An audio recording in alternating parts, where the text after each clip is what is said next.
KL university అంటే తెలియని వాళ్ళు ఎవ్వరూ లేరు. కేఎల్ యూనివర్సిటీ జర్నీ చెప్పండి. కేఎల్ యూనివర్సిటీ ఇప్పటిది కాదండి. మ్మ్. 45 సంవత్సరాల ఎడ్యుకేషన్ రంగంలో 45 సంవత్సరాలు ఇది జరుపుకుంటుంది. అంటే ఎన్నో చూసుంటారు, యూనివర్సిటీలు చూసుంటారు, కార్యాలయాలు చూసుంటారు, అన్ని రకాల డీమ్డ్, ప్రైవేటు, స్టేటు, సెంట్రల్, ఐఐటీసు, ఎన్ఐటీసు, త్రిబుల్ ఐటీసు, ఇన్ని రకాల యూనివర్సిటీలో దేశం మొత్తంలో ప్రతి సంవత్సరం మనకి సెంట్రల్ గవర్నమెంట్ ర్యాంకింగ్ ఇస్తుంది. మ్మ్.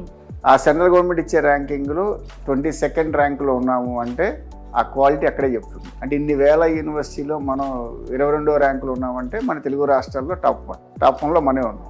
ఎందుకు వచ్చింది అలాగ టాప్ 1లో రావడానికి? ఇక్కడ క్రైటీరియా ఏంటి అంటే ఆల్రౌండ్ డెవలప్మెంట్. స్టూడెంట్స్కి అన్ని రకాలుగా, ఇందాక మీరు మాటల్లో అన్నారు, ఫ్యాకల్టీ ఉన్నారు, మంచి మంచి ఈవెంట్స్ కండక్ట్ చేస్తుంటారు, మంచి పిల్లలకి ఎనర్జీ క్రియేట్ చేయడానికి కల్చరల్ యాక్టివిటీస్ పెడుతుంటారు, ఇవన్నీ అన్నారు. అంటే ఆల్రౌండ్ డెవలప్మెంట్ అనేది స్టూడెంట్స్కి ఇవ్వగలగాలి. స్టూడెంట్స్కి ఎలా ఉంటుంది, పేరెంట్స్కి ఏ విధంగా చెప్తారు? ఎన్ఆర్ఐ వాళ్ళు జాయిన్ అవ్వాలి అంటే ఎలా ఉంటుంది అడ్మిషన్? స్టూడెంట్ వైపు చూస్తే స్టూడెంట్కి ఇంటర్మీడియట్ వరకు ఒక డిఫరెంట్ అట్మాస్ఫియర్, ఒక టైప్ ఆఫ్ ఎడ్యుకేషన్ కంటిన్యూ అవుతుంది.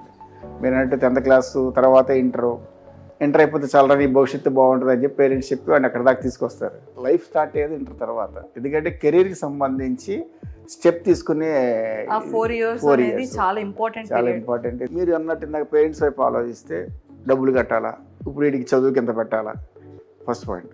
వాళ్ళకి ఆప్షన్స్ చాలా ఉంటాయి, కానీ ఆప్షన్స్ వైపు వెళ్ళడానికి మైండ్ సపోర్ట్ చేయదు కొంతమందికి. కేఎల్ యూనివర్సిటీలో ఆప్షన్స్ అన్ని ఉన్నాయి సార్. అన్ని ఆబ్వియస్లీ అన్ని రకాల ఆప్షన్స్ ఉంటాయి. అంటే ₹0 కట్టకుండా 4 ఏళ్ళు చదువుకోవచ్చు. ఓన్లీ 25% మాత్రమే కట్టి 4 ఏళ్ళు చదువుకోవచ్చు. 50% మాత్రమే కట్టి 4 ఏళ్ళు చదువుకోవచ్చు. 25% కట్టి 4 ఏళ్ళు చదువుకోవచ్చు. ఇలాంటి ఆప్షన్స్ కొంతమంది ఏంటంటే ఇలాంటి ఆప్షన్స్ తెలియక, ఇలాంటి అవగాహన లేక ఏదో ఒకటి ఎక్కడో చోట ముందు చదివి చేద్దామని చెప్పి పిల్లల్ని చేర్పించడం వల్ల భవిష్యత్తులో మీరు పిల్లలకి ఇవ్వాల్సిన ఆస్తులు డబ్బు కాదు, మీరు ఎంత ఆస్తి ఇచ్చినా పాడు చేస్తాడు. ₹1 మీరు అడిగి ఆస్తి రూపంలో ఇచ్చారనుకోండి, అది ఉండదో తెలియదు. ఆ కోటిని 2 కోట్లు చేయొచ్చు, లేదా దాన్ని 0 కూడా చేయొచ్చు, తెలియదు. అదే ఆస్తి అనేది మీరు ఎడ్యుకేషన్ ఇవ్వండి, పాడయ్యే ఛాన్స్ లేదు. ఆ ఎడ్యుకేషన్ ద్వారా 10 మంది వాడు బతకడం కాదు, 10 మందిని బతికిస్తాడు. అంటే ఇక్కడ తయారు చేస్తాం స్టూడెంట్స్ అట్లాగా. ఆల్రౌండ్ డెవలప్మెంట్ అంటే స్టూడెంట్ అతను ఎదగటం కాదు, చుట్టుపక్కల ఉన్న సొసైటీని కూడా ఎదిగే విధంగా ప్రయత్నం చేసే విధంగా, అతని కెరీర్లో డెవలప్ అయ్యే విధంగా అతని ట్రైనింగ్ ఉంటుంది.